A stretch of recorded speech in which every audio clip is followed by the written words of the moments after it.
Period blood का लोग mask लगा रहे हैं, नहीं करना चाहिए। जो कोरियन स्किन टेक्सचर है उनका जेनेटिक्स एकदम अलग है, ऐसे सारी चक्रों में नहीं पड़ना। जो कोविड की वैक्सीन लगी हैं उसके बाद लोगों को सोरायसिस हुआ। कुछ लोगों की इम्यूनिटी बहुत अच्छा काम कर रही थी, वैक्सीन लगने के बाद और हाइपर एक्टिवली काम कर रही है। वो अपने आप को ही फॉरेन मटेरियल समझ के अटैक कर दी और दुश्मन मानने लग गई है। इम्यून सिस्टम का काम है रक्षक का, वो भक्षक बन गया है। या पिगमेंटेशन का इशू है तो हम लिवर की जांच करा लें। मतलब ये भी कनेक्टेड है। हाँ, अगर फैटी लिवर है तो पिगमेंटेशन आएगा। आप एजिंग को डिले कर सकते हो, एजेड लगो ही ना, वो पॉसिबल ही नहीं। Fair and lovely and beauty fairness creams, ये क्या चीज़ है? All scam, it's all marketing strategy. Glutathione pills. No.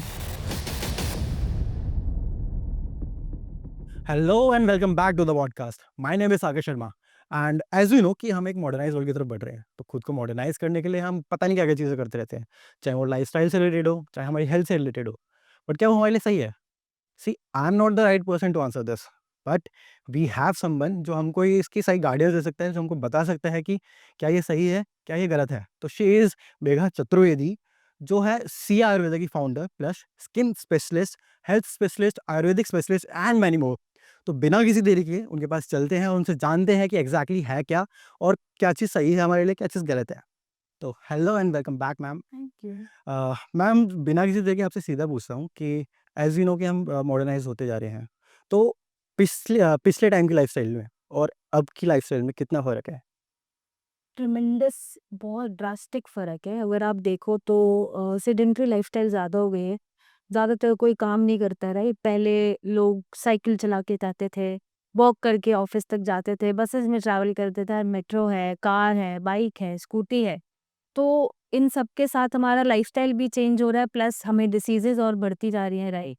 काम हम कुछ ज़्यादा प्रेफ़र नहीं करते। घर में भी अगर आप देखो तो पहले के टाइम में फीमेल्स बहुत काम करती थी। एग्ज़ैक्टली। आज के टाइम में फीमेल्स इतना काम नहीं करती हैं, नैनीज़ हैं, मेड्स हैं। बुरा नहीं है कि आप अपने आप को कंफर्ट ज़ोन में रखते हो, इतना घिसने की ज़रूरत भी नहीं है। बट कहीं न कहीं हम अपनी हेल्थ को लैक करते हैं, क्योंकि बहुत सारी ऐसी चीज़ें हैं जो उन्हीं काम करके, वही काम को हम फ़ॉलो करके अपना जो नॉर्मल रूटीन है, वो हम एक्टिव रख सकते थे, लाइफ़स्टाइल एक्टिव रख सकते थे। बट आजकल के टाइम में सेडेंटरी हो गया है। एग्ज़ैक्टली। आप ऑफ़िस में आते हो, 8-9 घंटा बैठते हो, आप घर जाते हो, फिर बैठ जाते हो, सो जाते हो। तो आप उसमें से कितना टाइम खुद के लिए निकाल रहे हो, वो डिपेंड करता है। अगर आप 1-2 घंटा निकाल रहे हो, एक्सरसाइज़ कर रहे हो, खुद के साथ स्पेंड कर रहे हो, which is good for your health and everything. But अगर आप नहीं कर रहे हो और सिर्फ़ घर पे बैठ के सो जा रहे हो, कुछ भी खा के, तो दिस इज़ रॉन्ग। तो मुझे लगता है कि हम मॉडर्नाइज़ेशन के साथ हम इवॉल्व तो हुए हैं, कम्फर्ट ज़ोन भी आया, बट कहीं न कहीं हमारी हेल्थ कॉम्प्रोमाइज़ हुई है।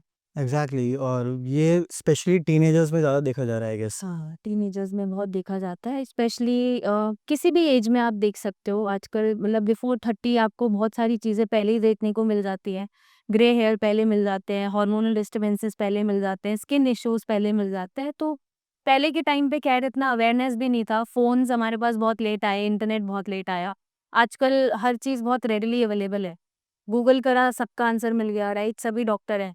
तो कोई कुछ भी करता है, जिस भी चीज़ का प्रचार हो रहा है, चाहे वो सही है, चाहे वो गलत है, बट प्रचार हो रहा है, तो वो उसको लेना शुरू कर देते हैं। हाँ, एग्ज़ैक्टली, ये चीज़ देखी जा रही है कि हम जितना भी सोशल मीडिया से कनेक्टेड हो रहे हैं और उनसे जो इन्फॉर्मेशन आ रही है, हम बिना के कुछ सोचे समझे हम उसको अप्लाई करना शुरू कर रहे हैं। तो उससे कितने साइड इफ़ेक्ट्स हो सकते हैं अपने को? मेनी साइड इफ़ेक्ट्स अगर मैं बोलूँ, अगर हम स्किन की बात करें। हाँ, स्किन की अगर आप बात करो तो बहुत चल रहा है आजकल ग्लूटाथियोन, ड्रिप्स चल रही हैं, इंजेक्शंस चल रहे हैं कि गोरे हो जाते हैं, राइट?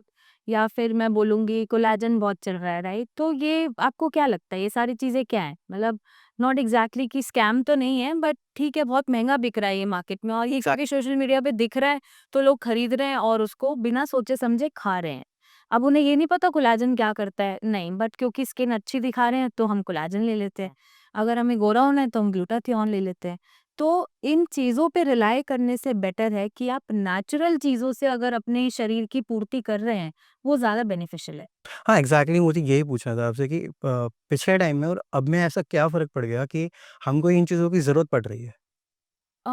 मे बी डाइटरी जो भी हमारे जो डाइट है या लाइफस्टाइल है, पहले घर का खाना प्रेफर किया जाता था, इतनी पार्टीज नहीं होती थी। कभी किसी के बर्थडे पे हो गई, हम छोटे से रेस्टोरेंट में चले गए, डोसा खा लिया और हम पार्टी करके आ गए, यही होता था मेरे टाइम तक या आपके टाइम तक भी छोटे में।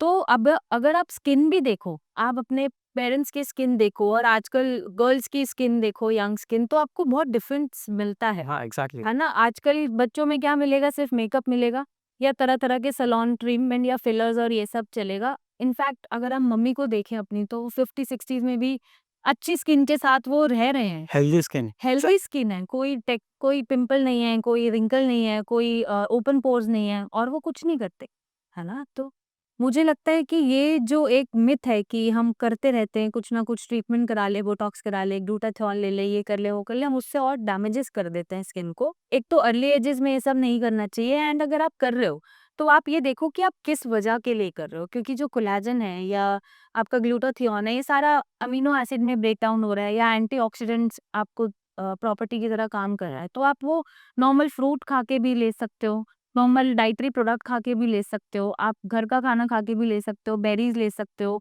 आप नट्स खा सकते हो, सीड्स खा सकते हो, तो वो सारी प्रॉपर्टीज़ आपको मिलेंगी, क्योंकि ब्रेकडाउन तो उसका अल्टीमेटली अमीनो एसिड में ही होना है, कोलेजन का। और amino acid is essential for your skin, for your hair, for your bone, for your muscle. जहाँ पे भी रिपेयर की बात है, वहाँ पे आपको प्रोटीन चाहिए, राइट? अच्छे बालों के लिए, अच्छे स्किन के लिए, तो वो आप नॉर्मल डाइटरी इनटेक से भी कर सकते हो। इतना पैसा खर्च करने की इन सब चीज़ों पे मुझे नहीं लगता कि ज़रूरत है। लेट्स ब्रेक डाउन राइट कि ग्लूटाथायोन क्या होता है, कोलेजन क्या होता है? क्योंकि अगर लेमैन वर्ड से देखा जाए, क्योंकि हमको बस दिखता है, लोग बोलते हैं ये अच्छा है, बट हमको ये नहीं पता कि एग्ज़ैक्टली वो काम क्या करता है। तो आप उसको थोड़ा डिस्क्राइब कीजिए कि एग्ज़ैक्टली ये है क्या? See glutathione is only have the oxidative properties की जो एंटीऑक्सीडेंट का काम करता है, दैट मीन्स जितने भी बॉडी में फ्री रेडिकल्स हैं उनको वो कंट्रोल करता है और कम टॉक्सिन्स को रेगुलेट होने देता है और आपके स्किन बेटर की तरफ चली जाती है जब टॉक्सिन्स एलिमिनेट हो जाते हैं। तो ये आप सिर्फ ग्लूटाथियोन से नहीं लेते हुए आप डाइटरी चीज़ों से भी ले सकते हो। ओके। जैसे सीड्स है हमारे पास, बेरीज हैं, they are very good antioxidants, right? In fact turmeric है, जिंजर है, आप उनको भी ले सकते हो। लीफी वेजिटेबल्स है, आप उनसे भी अपना फ्री रेडिकल्स कंट्रोल कर सकते हो। बट लोग क्या कर रहे हैं ना, ड्रिप्स ले रहे हैं और फिर वो टैबलेट्स की फॉर्म में खा रहे हैं या वो बहुत पैसे खर्च करने के लिए तैयार है, राइट? दूसरा आता है कोलेजन। कोलेजन जब हमारे शरीर में हम लेते हैं in the form of powder और टैबलेट, वो ब्रेक डाउन होता है अमीनो एसिड में। अब amino acid simple chain of protein है, मतलब प्रोटीन का एंड प्रोडक्ट है जो हमारी बॉडी डाइजेस्ट करती है और एब्जॉर्ब करती है। अब जब अमीनो एसिड में कोलेजन भी ब्रेक डाउन हो रहा है और जब आप कोई प्रोटीन की चीज़ खा रहे हो, वो भी अमीनो एसिड में ही ब्रेक डाउन हो रही है, तो आप डायरेक्टली प्रोटीन खाओ, ओके। कोलेजन लेने की ज़रूरत नहीं है। मतलब this is exactly a myth kind of thing. Exactly क्योंकि उसको सजा दिया गया है और बहुत हाइप बना दी गई है, तो हम उसके पीछे वही भेड़-चाल में चल रहे हैं, भाग रहे हैं और क्योंकि सेलिब्रिटीज़ का रेफरेंस होता है वहाँ पे, तो हम फॉलो कर लेते हैं। बट हम ये नहीं देखते कि वो कितने स्ट्रिक्ट अपने डिसिप्लिन में फॉलो करते हैं एक्सरसाइजेज़ या डाइट फॉलो करते हैं या वो कितने डिसिप्लिन में रहते हैं। वो हम फॉलो नहीं करना चाहते, हम शॉर्टकट ढूँढते हैं। तो शॉर्टकट हमें क्या लग रहा है, हम एक गोली खाएँगे, हम गोरे हो जाएँगे, ऐसा नहीं होता। जिस कलर के साथ हम पैदा हुए हैं, जो जेनेटिक्स है हमारे आसपास, उसके अलावा कलर कहीं जा ही नहीं सकता, ओके। राइट? और अगर आप सोचो कि आप गोरे हो जाओगे या अपना स्किन बदल दोगे, कलर बदल दोगे, ऐसा पॉसिबल नहीं है। हमेशा आपको एक इवन टोन की तरफ भागना चाहिए, आपको बेटर स्किन की तरफ भागना चाहिए, ना कि उसको बदलना है, तो राइट? मैम फिर ये fair and lovely and beauty fairness creams ये क्या चीज़ें हैं फिर? ये सारी इसमें केमिकल्स ही होते हैं आई गेस। आप पढ़ोगे भी इनके इंग्रेडिएंट्स तो ऐसी चीज़ें मिलेंगी, मतलब मैंने तो नहीं देखा कि कोई फेयर एंड लवली लगा रहा है और वो गोरा हो गया। ऑल स्कैम और it's all marketing strategy, you know better than me. तो ये सब में नहीं पड़ना चाहिए। सच्चाई यही है कि जिस कलर के साथ आप पैदा हो रहे हो उसको आप नहीं बदल सकते, आप उसको बेटर कर सकते हो। अगर आपके डार्क स्पॉट्स हैं उनको आप रिड्यूस कर सकते हो, आप जैसे एक्ने है, एक्ने को साफ कर सकते हो, पिगमेंटेशन है उसको रिड्यूस कर सकते हो, बट आप बदल दोगे, ये नहीं हो सकता। ओके। मैम जैसे अभी आपने बोला पिगमेंटेशन, एक्ने ये सारी मेरे पास में लिस्ट है। मेरे को धीरे-धीरे आपसे सब कुछ जानना है कि चलो सबसे पहले हम स्टार्ट करते हैं एक्ने से। एक्ने और पिंपल में फ़र्क क्या होता है और ये होते क्यों हैं? सी नॉर्मल सी चीज़ है, अगर आपका वो एज चल रहा है प्यूबर्टी वाला, तो हार्मोनल डिस्टर्बेंसेस होते हैं 11-12 ईयर्स के बाद, जो 13 से शुरू हो जाते हैं और अप्रॉक्सीमेटली 18-20 ईयर्स ऑफ एज तक बच्चों के आपको पिंपल्स देखने को मिलते हैं या एक्ने देखने को मिलते हैं मैक्सिमम, राइट? तो ये क्या है, हार्मोनल डिस्टर्बेंसेस हैं, बॉडी जो यूज्ड टू नहीं थी वो चेंजेस कर रही है, जिसकी वजह से आपको एक सिम्पटम दिख रहा है एक्ने। तो इसमें परेशान होने की ज़रूरत नहीं होती। आई गेस आप वेट एंड वॉच करो और थोड़े साल वेट करो तो ये अपने आप साफ होने शुरू हो जाते हैं, क्योंकि मुझे भी हुए थे प्यूबर्टी पे, आपको भी आई एम श्योर हुए होंगे थोड़े बहुत। थोड़े बहुत। थोड़े बहुत, हाँ। तो वो पार्ट है, ये पार्ट ऑफ योर फेज है। दैट मीन्स आप ग्रोइंग एज में जा रहे हो, आप टुवर्ड्स अडल्टिंग की तरफ जा रहे हो, अब आपके हार्मोन्स बन रहे हैं, आपको सारा ज्ञान आ रहा है, बड़े हो रहे हो, राइट? किशोरावस्था जिसे हम बोलते हैं।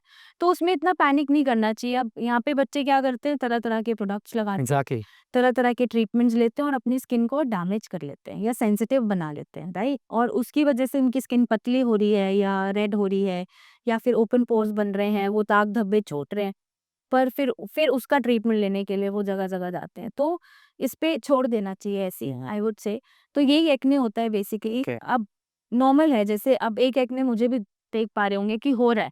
इट्स वेरी नॉर्मल, जब भी पीरियड्स आने वाले होते हैं, हार्मोनल चेंजेस हैं, आपको एक्ने हो जाते हैं या पेट साफ नहीं हो रहा, कॉन्स्टिपेशन है, तक हो जाता है। आपने बाहर का कुछ खा लिया, बहुत ज़्यादा फ्राइड खा लिया तो एक्ने हो जाते हैं। तो इसमें इतना कोई टेंशन वाली बात नहीं होती। अगर आप इसको ऐसे ही छोड़ दोगे तो 2-3 दिन में चले भी जाएँगे। अब इसके पीछे पड़ जाओगे तो ये निशान भी छोड़ेगा और ये फिर आपको प्रॉब्लम भी देगा। फिर ये हो सकता है कि पस वाला दाना भी बना ले, हो सकता ओके। है फिर ये डार्क स्पॉट भी छोड़ जाए, राइट?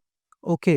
तो मैम ये एक्ने सिर्फ हमारी ये गट हेल्थ की वजह से होता है या फिर स्किन के टेक्सचर की वजह से भी होता है कि ऑयली स्किन है इसके लिए इसकी वजह से हो कॉम्बिनेशन रहा है? Of both I would say. ऐसा नहीं है कि ड्राई स्किन पे एक्ने नहीं होता, हो जाता है।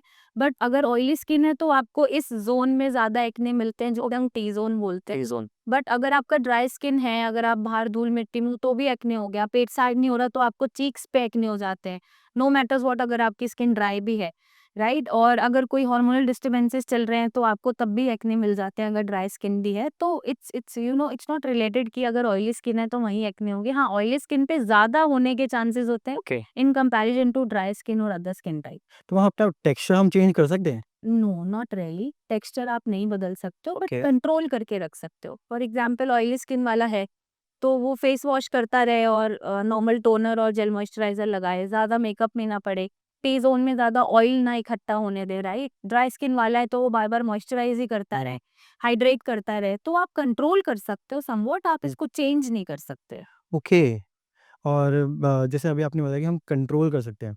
तो कंट्रोल करने के लिए नेचुरल रेमेडीज़ में क्या-क्या होगा?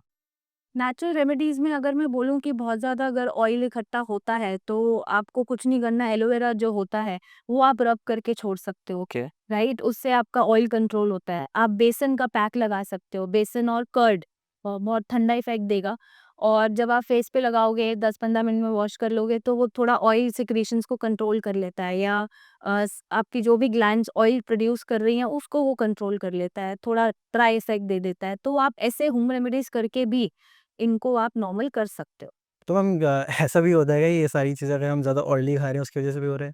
हाँ, जब आप ऑयली खाते हो तो वो ग्लैंड ज़्यादा एक्टिवली परफॉर्म करती हैं और ऑयल सिक्रीट करती हैं, और वो ज़्यादा ऑयल सिक्रीशन की वजह से आपके यहाँ पे एक्ने या टी ज़ोन में आपको पिंपल्स देखने को मिलता है। ओके। तो मैम और ये तो हो गया एक्ने। पिगमेंटेशन क्या होती है? सी पिगमेंटेशन, जब आपका स्किन टोन जो भी है, जिसको हम नॉर्मल बोलते हैं कि हाइपर पिगमेंटेशन हो गई, दैट मीन्स थोड़ा डार्कर हो गया कुछ कुछ स्पॉट्स पे। अगर नेचुरल कलर जो देख रहे हो आप मेरा है और यहाँ पर मुझे डॉट डॉट डॉट डॉट दिखे, ब्लैक कलर का दिखे, तो वो पिगमेंटेशन होती है। और ये यूजुअली आफ्टर प्रेगनेंसी डेवलप होती है, राइट? क्योंकि प्रेगनेंसी में आपके हार्मोन अलग थे, डिलीवरी के टाइम अलग हो गए, फीडिंग कराया अलग हो गए, फीडिंग छुड़ाया तब अलग हो गए। तो ये प्रेगनेंसी, पोस्ट प्रेगनेंसी इफेक्ट होता है, जब पिगमेंटेशन डेवलप होने लगती है और आपका skin tone towards darker shade जाना शुरू हो जाता है। ओके। मेरी ना मौसी हैं, उनको मैंने बताया था कि मैं आपसे मिलने वाला हूँ, तो शी वाज़ लाइक कि उनसे ये ज़रूर पूछियो कि मैंने ना ऑलमोस्टली सब कुछ ट्राई कर लिया है। In fact she is in VLC VLCC. तो उनके जो कोच थे, दे आर लाइक, मतलब नाम तो नहीं बताऊँगा मैं और कहाँ है ये भी नहीं, बट उन्होंने ये बोला कि उन्होंने सब कुछ ट्राई कर रखा है बट पिगमेंटेशन जाता नहीं है। तो ऐसा है कि कुछ भी कर लो पिगमेंटेशन नहीं जाएगा? इससे मुझे याद आया, जैसे आपकी मासी हैं, मेरी एक कज़न सिस्टर है, राइट? वो हमारे पास 1 वीक बिफोर आए थे पिगमेंटेशन का ट्रीटमेंट लेना, और उन्होंने कुछ नहीं छोड़ा, कि उनको पिगमेंटेशन ठीक हो ही नहीं रहा था। सी एंड उन्होंने खुद मुझे कल ये भेजा है कि डे 1 का पिक्चर ये है एंड डे 7 का पिक्चर ये है, right? Okay, you can see the difference, drastic हाँ, डिफरेंस ऑल्सो। राइट साइड उनका क्लियर हो गया है, राइट? ये this is her right side, right? और अभी आप अगर देखोगे तो ऑल गॉन। काफ़ी डिफरेंस है। जी। अब अगर टॉकिंग अबाउट हर, तो इनकी एज भी 40 प्लस है, राइट? तो डिलीवरीज हुई हैं और डिलीवरी के बाद ही शुरू हुआ। हमने क्या दिया? नहीं, कुछ नहीं दिया, अपना ब्लड प्योरीफायर दिया, ओके, राइट? एक अपना सिया का हमने जेल मॉइस्चराइजर दिया, फेस वॉश दिया क्योंकि एक्ने भी बन रहे थे, और हमने थोड़ा सा डाइटरी चेंजेस कराए कि आप बाहर का छोड़ दो, खट्टी चीजें छोड़ दो, ज्यादा तला हुआ मत खाना, एक टाइम फ्रूट भी खाना, नट्स भी खाना, थोड़ा विटामिन डी भी लो, B12 भी लो, आयरन भी लो। एंड 7 डेज में मतलब मुझे खुद बिलीव नहीं हो रहा था कि हाँ, ये इतना ड्रास्टिक चेंज आया है। ओके, हाँ, तो इट्स नॉट अबाउट ट्रीटमेंट्स। जो भी आपको ट्रीटमेंट्स क्या दिए जाते हैं, मतलब आई वुड से कि क्या ही दिए जाते हैं, वो नीडलिंग कर दी जाती है ज़्यादा से ज़्यादा। आप ऊपर की लेयर तो नहीं हटा सकते, है ना? तो अंदर से कोई बात नहीं करता ठीक करने की, कि हम ब्लड प्यूरीफायर चला लें, या पिगमेंटेशन का इश्यू है तो हम लिवर की जांच करा लें, कोई ओके, नहीं कराता। मतलब ये भी कनेक्टेड है। हाँ, अगर फैटी लिवर है तो पिगमेंटेशन आएगा। ओके, अगर ब्लड शुगर लेवल ज़्यादा है तो पिगमेंटेशन आएगा, राइट? तो कोई ये जांच नहीं करता कि हम अपने लिवर को भी डिटॉक्स कर लें या लिवर को थोड़ा कम काम करने दें। एंड पिगमेंटेशन अगर आपकी मासी की हो तो उनको एक बार आप फैटी लिवर चेक कराना है या नहीं है, ठीक है? हो सकता है फैटी लिवर आए, राइट? तो वहाँ पे हम लिवर पे काम करेंगे, टॉक्सिन्स बाहर जाएँगे, ब्लड प्यूरीफायर काम करेगा, तो ये ऑटोमैटिकली साफ होने लग जाएगा। ओके, कोई मतलब महँगे ट्रीटमेंट्स की ज़रूरत नहीं है। Basically there is a treatment अगर आप नेचुरली जाएँ तो। हाँ, नेचुरली जाएँ, इन अ करेक्ट वे जाएँ, सिर्फ skin is all about your inner being, मतलब अंदर सही चल रहा है तो स्किन भी अच्छा है। अगर अंदर खराब है तो स्किन पे वो दिखना शुरू हो जाता है। ओके, तो skin is only the outer reflection और inner reflection of your inner being. तो आपको कुछ नहीं करना होता।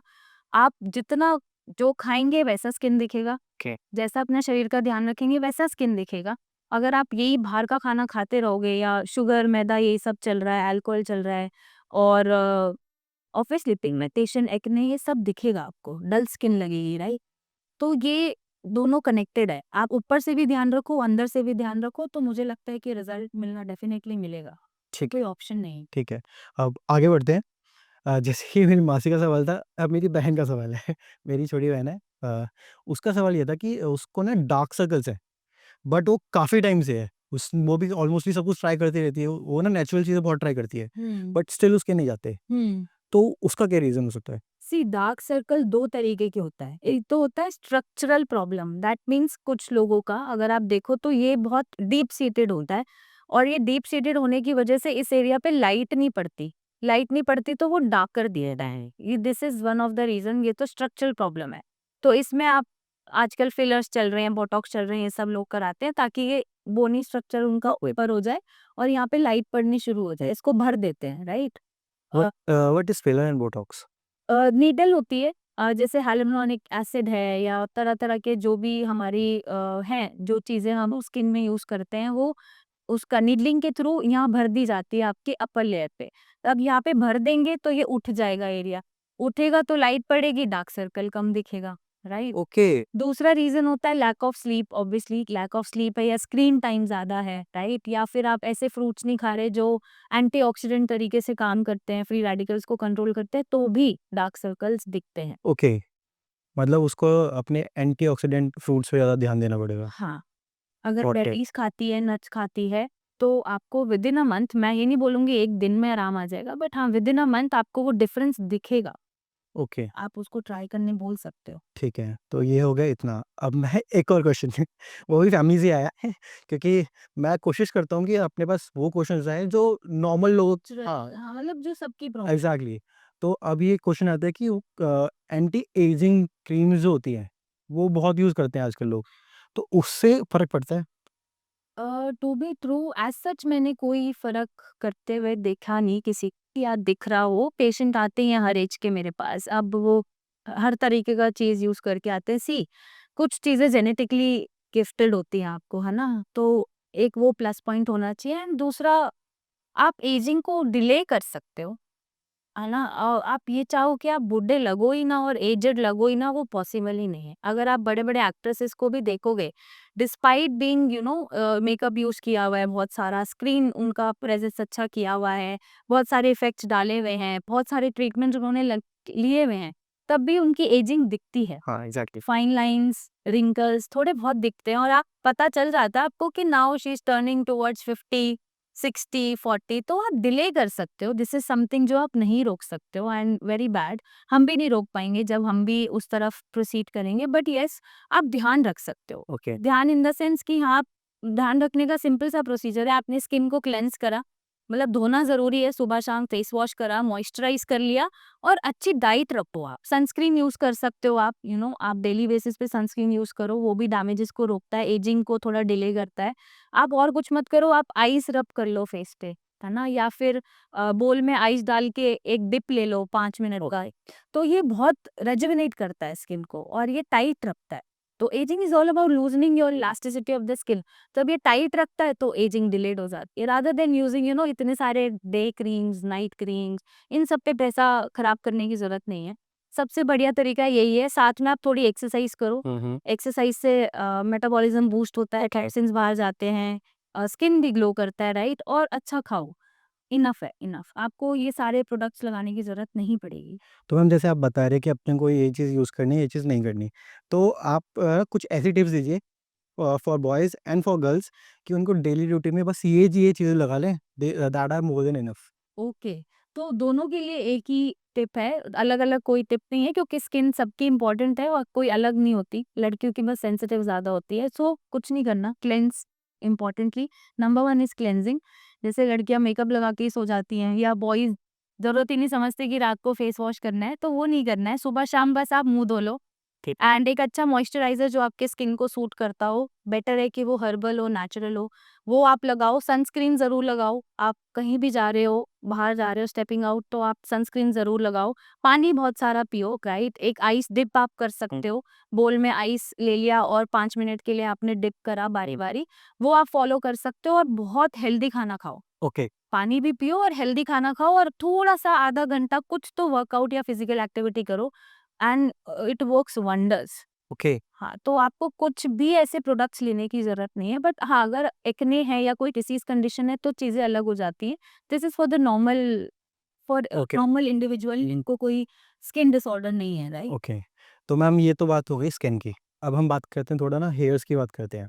क्योंकि मेरा देख रहा हूँ मैम ग्रे हेयर्स बट मेरा तो मुझे ऐसा लगता है मेरा जेनेटिक है। ठीक है। हाँ, तो अगर मेरे को अपने बाल हेल्दी रखने हैं क्योंकि मैम रेगुलर बेसिस पे ऑयलिंग नहीं करता हूँ।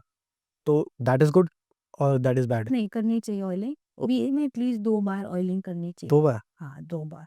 ठीक है, तो मैम वीक में ऑयलिंग कितनी बार करनी चाहिए? जैसे अभी आपने 2 हाँ, बताया और शैम्पू कितनी बार यूज़ करना चाहिए? Not more than 2 times, okay, वो भी 2 बार। मैक्सिमम 3 टाइम्स, उससे ओके, ज़्यादा नहीं।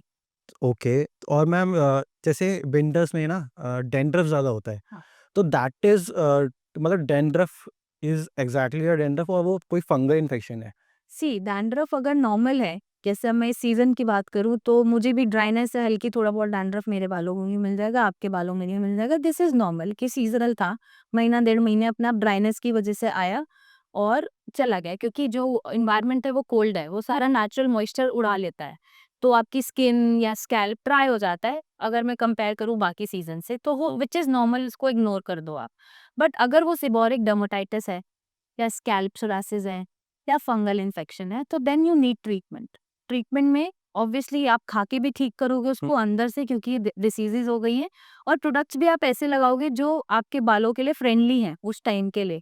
जैसे फॉर एग्जांपल अपना सोरिया शैम्पू है फॉर सोरासिस। स्कैल्प सोरासिस, वो डैंड्रफ में भी अच्छा काम करता है। हमारा स्कैल्प एक्सफोलिएटिंग सीरम है जो ड्राइनेस को कंट्रोल करता है, फ्लेकिंग को कंट्रोल करता है and also oiling.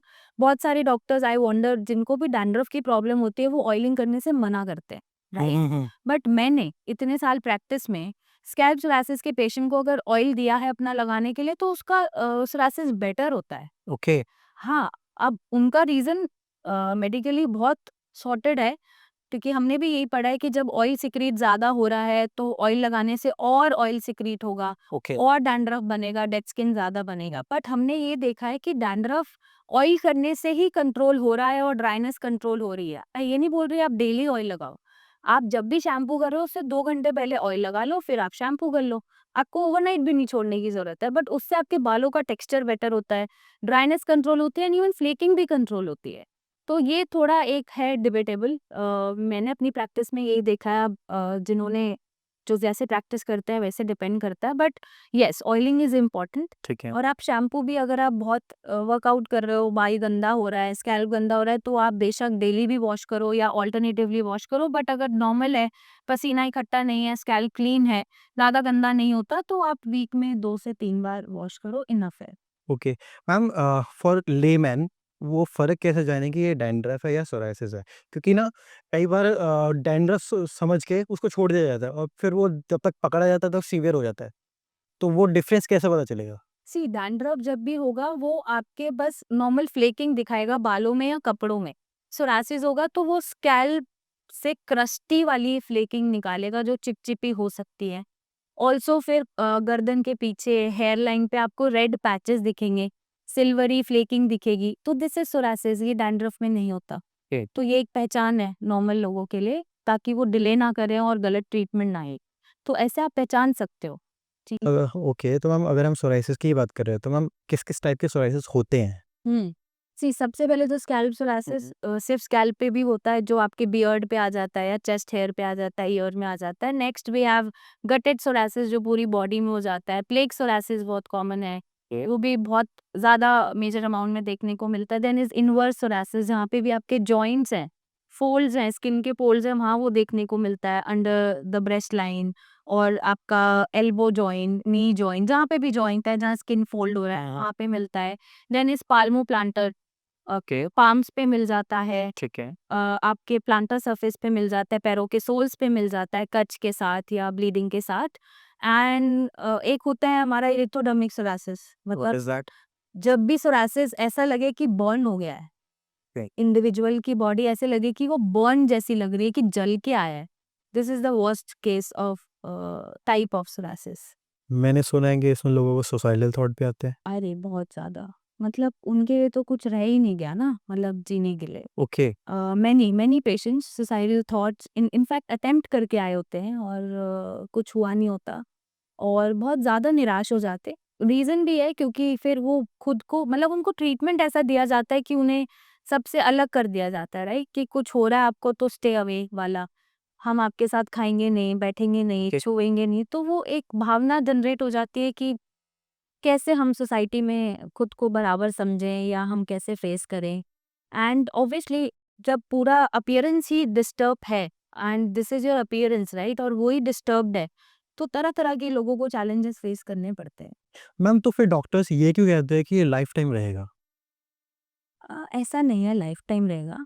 C allopathic doctors बोलते हैं कि लाइफ टाइम रहेगा क्योंकि they have only steroids with them. Okay. And ऐसा नहीं है, ऑल्टरनेट पैथीज हैं जहाँ आयुर्वेदा है, होम्योपैथी है और भी मेडिकेशंस हैं जो अच्छा काम करती हैं। हुँ। Not for the lifetime रहेगा, मैं ये स्टेटमेंट नहीं दे सकती, बट यस ठीक होने के बाद अगर आप अपना लाइफस्टाइल कंट्रोल कर सकते हैं और आप अपना ध्यान रख सकते हैं कि एक बार ये चीज़ हो गई, हमें दोबारा नहीं होनी चाहिए। अब आप टेस्ट पे मत जाओ, आप अपना लाइफस्टाइल, आप वही बात है कि आप मतलब एक तो होता है कि जीने के लिए खा रहे हैं हुँ। और एक होता है खाने के लिए जीने, तो आप जीने के लिए खाओ, खाने के लिए मत जियो। अगर ये एक माइंडसेट आ जाए, तो फिर ये नॉन रिलैप्सिंग होता है। जल्दी से ये रिलैप्स नहीं करता और ये लाइफ टाइम भी नहीं रहता है। ओके। मैम, ये होता क्यों है? मतलब कि ऐसा क्या होता है कि ये बॉडी इतनी सीवियरली ये इंजर्ड टाइप हो जाती है? सी अगर मैं नॉर्मली आपको समझाऊँ तो ये तब होता है जब आपका इम्यून सिस्टम का काम है रक्षक का, हुँ। वो भक्षक बन गया है, ओके। राइट? मतलब अब आपका इम्यून सिस्टम आप ही के अगेंस्ट आप ही के स्किन सेल्स को अटैक कर रहा है और वो इन्फ्लेमेशन दे रहा है स्किन सेल्स में। ये क्यों होता है? सी बात, ये जेनेटिक मैक्सिमम केसेस में होता है कि फैमिली में चला आ रहा है, पेरेंट्स को किसी को ऑटोइम्यून बीमारी है, आपको सोरासिस की फॉर्म में ऑटोइम्यून बीमारी दिख रही है, मतलब there are many autoimmune disorders, psoriasis ही नहीं होता, ओके। राइट? बहुत सारे होते हैं। आपको सोरासिस दिख रहा है, आपकी जनरेशन में कोई और था या आप पास के कोई रिलेटिव्स जैसे 1 डिग्री रिलेटिव या 2nd डिग्री रिलेटिव या फर्स्ट कज़िन, सेकंड कज़िन्स में देखने को मिलता है। फिर एक लाइफ़स्टाइल है, लाइफ़स्टाइल जैसे बहुत अल्कोहल इनटेक है या फिर बहुत एनिमल प्रोटीन आप खा रहे हो, बाहर का ही खाना खा रहे हो, वो भी एक तरह का इंड्यूस कर देता है। तीसरा हमने ये देखा अपने ओपीडी में कि जो कोविड की वैक्सीन्स लगी हैं, उसके बाद लोगों को सोरायसिस हुआ। मतलब कुछ लोगों की इम्यूनिटी बहुत अच्छा काम कर रही थी। अब वो वैक्सीन लगने के बाद और हाइपर एक्टिवली काम कर रही है। ओके। जिसकी वजह से वो अपने आप को ही फॉरेन मटेरियल समझ के अटैक कर दी और दुश्मन मानने लग गई है, राइट? तो ये मैंने बहुत नोटिस करा आफ्टर कोविड वैक्सीन बहुत सोरायसिस बढ़ा, right? And stress obviously stress तो किसी भी बीमारी को फिर इनवाइट कर देता है एंड स्ट्रेस से भी मैंने देखे हैं पेशेंट सोरायसिस के कि होते हैं। और अगर जेनेटिक म्यूटेशन हो गया है फैमिली में लेट्स सपोज नहीं भी है, बट एक बच्चे का अंदर माँ की कोख में जेनेटिक कोडिंग हो रहा है, जेनेटिक मेकअप बन रहा है और उसका कोई जीन म्यूटेट कर गया है, तो भी ऑटोइम्यून बीमारियाँ हो जाती हैं। ओके। तो मैम जैसे कि मान के चलो कि किसी को ऑटोइम्यून डिसऑर्डर हुआ और उसको पता चल गया, बट उसको ट्रीट मतलब या तो आप तक कांटेक्ट करने में टाइम लग रहा है या आप उसको पता नहीं चल रहा है कि क्या करना चाहिए। तो एट दैट पॉइंट उसको किस-किस चीज़ों का ध्यान रखना चाहिए ताकि वो और वो ना बढ़े ना? सी सबसे पहले तो डाइट हुँ। जहाँ पे आप डाइट बदल दोगे और अपनी एंटी इन्फ्लेमेटरी डाइट पे आ जाओगे जिसमें आपको कुछ भी बाहर का नहीं खाना, राइट? मैदा नहीं खाना, बहुत मीठा नहीं खाना, नमक चेंज कर देना है, बहुत मिर्ची मसाले नहीं खाने या फिर खट्टी चीज़ें, एनिमल प्रोटीन नहीं खाना, डेयरी प्रोडक्ट्स नहीं खाने, तो ये एंटी इन्फ्लेमेटरी डाइट होती है। अगर आप इस पे आ जाओगे, तो वहीं पे कंट्रोल होना शुरू हो जाता है और वो बढ़ता भी नहीं है। Second is your approach. Patient बहुत इम्पेशेंट होते हैं, है ना? उन्हें चाहिए अभी ठीक हो जाए।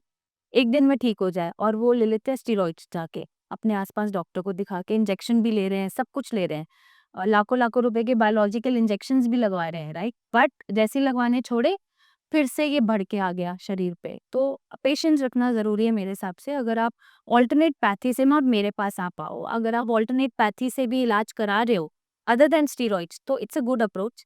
एटलीस्ट ये रिलैप्स नहीं होगा बार-बार और आपके कोई वाइटल ऑर्गन को खराब नहीं करेगा। ओके। क्योंकि जब स्टेरॉइड दिया जाता है तो खुद डॉक्टर्स हर 3 महीने में एलएफटी, केएफटी चेक कराते रहते हैं, तो सी कि ये खराब तो नहीं हो रहा है। तो ओके। वो एक डर चला जाता है आपका। आप अगर अल्टरनेट कोई भी ट्रीटमेंट लेते हैं, तो आप मेरे हिसाब से एक good approach and your lifestyle changes अगर आप कर देते हैं, तो आप खतरे से बाहर आ जाते हैं। ओके, तो चाहे वो स्किन हो, चाहे हेयर हो, कुछ भी हो, जी, जी। आपको अपनी लाइफ़स्टाइल सुधारनी पड़ेगी। बिल्कुल सुधारनी चाहिए। ओके, तो मैम ऐसा क्या-क्या है? मतलब ऑब्वियसली कॉमन क्वेश्चन है ये।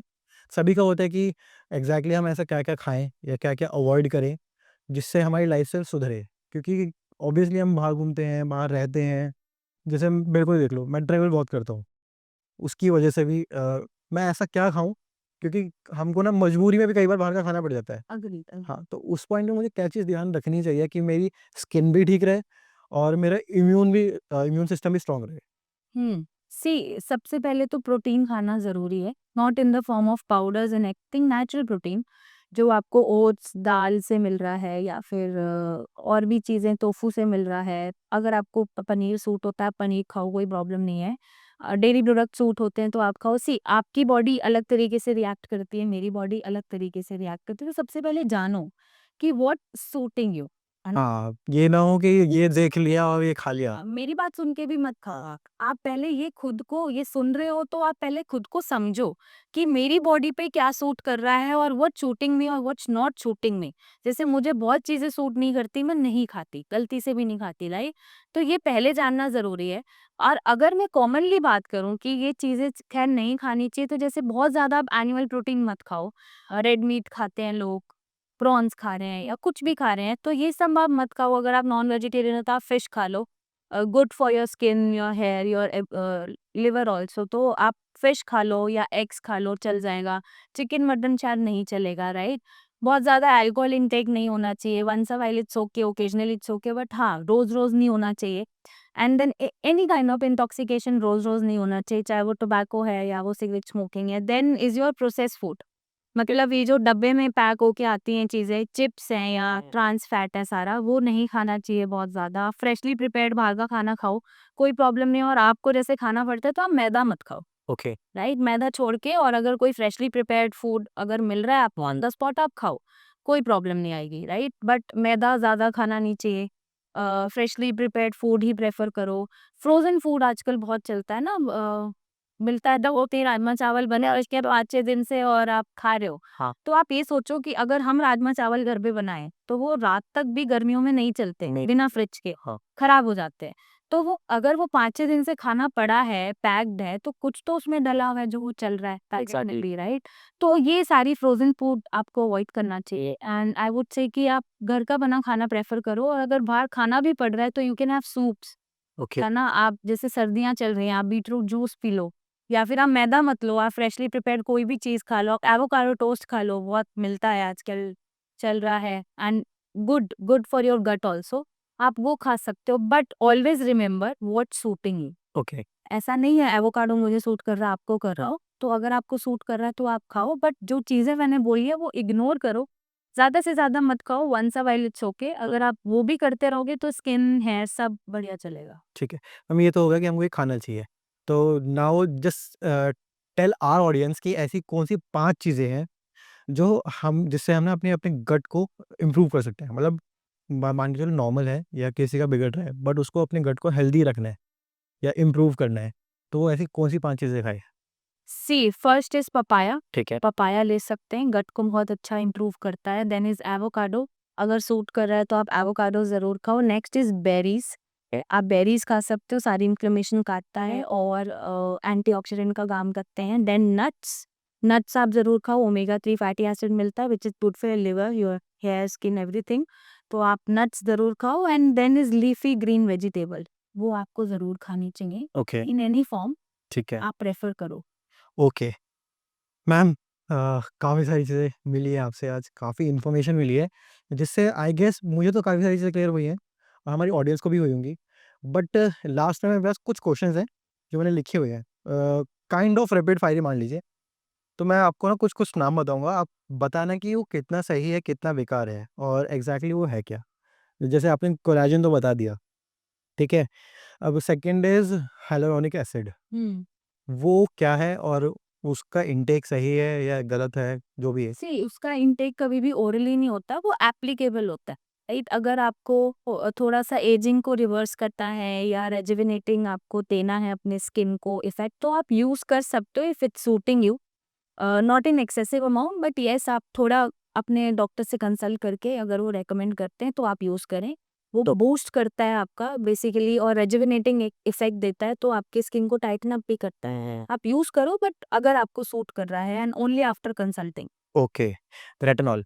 हाँ, retinol is a good anti ageing thing. अगर एजिंग की तरफ आप जा रहे हो तो आप रेटिनॉल यूज़ कर सकते हो। Okay. Again if it's suiting you and कौन-सा ब्रांड आप ले रहे हो या कौन-सी चीज़ आप यूज़ करते हो वो मैटर करता है। तो आप कंसल्ट करके ही यूज़ करो but it's a very good anti ageing. Hmm, hmm, hmm. Serum, चाहे वो विटामिन सी हो या कुछ ऐसा? सी अगर एक्ने की बहुत प्रॉब्लम है तो आप ग्लाइकोलिक एसिड के सीरम आते हैं, ओके। वो आप ले सकते हो, लगा ठीक है। सकते हो। अगेन फिर ये ऊपर से आप ठीक कर रहे हो। आई वुड से अगर आप गट को अच्छा रख रहे हो, लाइफ़स्टाइल अच्छा है, तो ये प्रॉब्लम शायद कम आएँगी और इनका यूज़ करने की ज़रूरत नहीं है ज़्यादा। Okay, glutathione pills. हुँ। Ignore okay, to take it it's ठीक है। Better not to take it. हाँ, मतलब मैंने सुना है कि ये अगर ले भी रहे हैं, तो जब तक ले रहे हैं तभी तक काम कर रहा है। तब तक भी नहीं करते, मतलब मैंने नहीं देखा कोई ग्लूटाथियोन। मैं जानती हूँ ऐसे सीनियर्स को या मेरे कलीग्स को जो प्रैक्टिसिंग हैं और वो ट्रिप्स भी लेते हैं, ग्लूटाथियोन भी लगाते हैं। मैंने बताया ना it's all your genetics right? Okay. तो don't try to change your skin, just make it better. तो मेरी तरफ से इग्नोर करना। ये थोड़ा कंट्रोवर्शियल कंट्रोवर्शियल तो नहीं, एक पॉइंट है दैट इज़ बीच में बहुत वायरल हुआ था, that is period blood facial, what is that? हाँ, मैंने भी ऐसा सुना था, मैंने अपनी पॉडकास्ट में भी बताया है ऐसा कि पीरियड ब्लड का लोग इकट्ठा करके वो ब्लड को मास्क लगा रहे हैं to get that Korean texture skin और ये सब नहीं करना चाहिए क्योंकि एब्सोल्युटली जो पीरियड का ब्लड है, वो आपकी एंडोमेट्रियम ब्रेकडाउन हो रही है तो वो ब्लड की फॉर्म में आ रही है, राइट? उसको आप फेस पे लगाओगे, तो आप बहुत तरह के इश्यूज़ क्रिएट कर सकते हो। नहीं लगाना चाहिए, ऐसी प्रैक्टिसेज़ नहीं करनी चाहिए। जो कोरियन स्किन टेक्सचर है, उनका जेनेटिक्स एकदम अलग है। आप एशियंस हो, आप इंडियंस हो, आपका जेनेटिक्स एकदम अलग है। उसके आस-पास ही आप घूमोगे, आप उनके जेनेटिक्स नहीं ले लोगे ये सब करके, राइट? तो ऑलवेज़ वही चीज़ करो जो आपकी स्किन को बेहतर बनाए। ऐसे सारी चक्करों में नहीं पड़ना चाहिए। चक्करों से एक पॉइंट नेक्स्ट पॉइंट था मेरा, ये कोरियन ग्लास स्किन क्या होती है? कुछ नहीं है, कोरियन ग्लास स्किन का सिंपल सा कॉन्सेप्ट है जो हम मिसलीड करते हैं, okay. Right? Glass skin, glass कैसा होता है, मतलब चमकदार, ट्रांसपेरेंट। तो उसका वही मतलब है कि स्किन पे आपको एकदम ग्लो चाहिए और कुछ भी ना हो, ट्रांसपेरेंट हो और शाइनी हो, है ना? कोरियन की शक्ल नहीं लग सकती आपकी शक्ल पे और उनके जेनेटिक्स आप नहीं ले सकते। तो आप वो चीज़ें करो जो आपके स्किन को बेटर बनाए, मतलब ग्लॉसी बनाए या ग्लोइंग बनाए या क्लीन बनाए। आप ये मत सोचो कि आप उनके जैसा फेस ले लोगे या उनके जैसा आप टेक्सचर ले लोगे। Absolutely wrong practice. हाँ, एंड द लास्ट वन, ये मैंने आपके पॉडकास्ट में भी सुना है, बट मेरे को जनरल मतलब पर्सनली जानना था कि एग्जैक्टली है क्या ये और कैसे वर्क करता है, that is red inside. हुँ। ओके, सी जो भी हमारा जब बाल थिनिंग हो रही है या बालनेस हो रही है तो अक्सर लोग मिनॉक्सीडिल, हर कोई वही लगा रहा होता है। जब तक वो लगाता है तब तक ठीक है, उसके बाद और थिनिंग शुरू हो जाती ओके। है, राइट? तो नहीं लगाना चाहिए मिनॉक्सीडिल। तो रेडेंसाइल आपका plant based hair growth extractor है। ओके। तो आप अगर रेडेंसाइल रिच प्रोडक्ट्स लगाते हैं for your hair thinning and your hair loss, तो वो ज़्यादा अच्छे रिजल्ट देता है। ऑल्सो जब आप लगाना छोड़ोगे तो वापस से कोई लॉस नहीं होगा आपका, हेयर थिनिंग नहीं होगा। ओके। तो always prefer to have plant based things and natural things rather than minoxidil. Okay, तो इसीलिए आपके सारे प्रोडक्ट्स में रेड इन साइड है, दैट्स गुड। तो मैम मेरी तरफ से तो सारे क्वेश्चंस हो गए, इनफैक्ट मैंने ज़्यादा ही क्वेश्चंस पूछ लिए, एंड काफ़ी इन्फॉर्मेटिव था ये, कि क्योंकि हम लोगों को सही में नहीं पता होता कि हम क्या यूज़ कर रहे हैं क्या नहीं कर रहे हैं। जैसे कि कोलेजन, मेरे को खुद इसका मिसकंसेप्शन था कि ये ओरली इनटेक कर सकते हैं नहीं कर सकते हैं, तो ऐसे काफ़ी सारी चीज़ें लोगों को भी क्लियर होनी हुई। तो एट लास्ट मैम मैं यही बोलूँगा कि इट इज़ माय प्लेजर कि आप आए और आपने इतना सब कुछ बताया, और हम कोशिश करेंगे कि आपको दोबारा बुलाएँ, क्योंकि ये क्वेश्चंस आते रहते हैं हमारे पास ऐसे, और लोगों को ये जानने का भी हक बनता है कि वो एग्ज़ैक्टली यूज़ क्या कर रहे हैं, और आप जैसे जी। जीनियस हो तो उनको ये सारी इन्फॉर्मेशन मिल जाती है। तो बार-बार वही देख रहा हूँ कि कुछ बच तो नहीं रहा, but still thank you so much ma'am, thank you so much, आप आए और आपने अपना कीमती वक़्त दिया। Thank thank you ma'am. So guys, आपने देखा कि आपके लिए क्या चीज़ सही है, क्या चीज़ गलत है। जो भी सोशल मीडिया पे आता है उसको देख के खुद को गुमराह मत कीजिए। थोड़ी देर बैठिए, सोचिए कि आपको क्या सूट करता है, क्या नहीं सूट करता, ठीक है? और उसी हिसाब से आगे काम कीजिए, और ऐसी ही इन्फॉर्मेटिव चीज़ों के लिए हमको सब्सक्राइब कीजिए, ताकि आपको ऐसे ही ज्ञान की चीज़ें मिलती रहें। तब तक के लिए टाटा, बाय-बाय।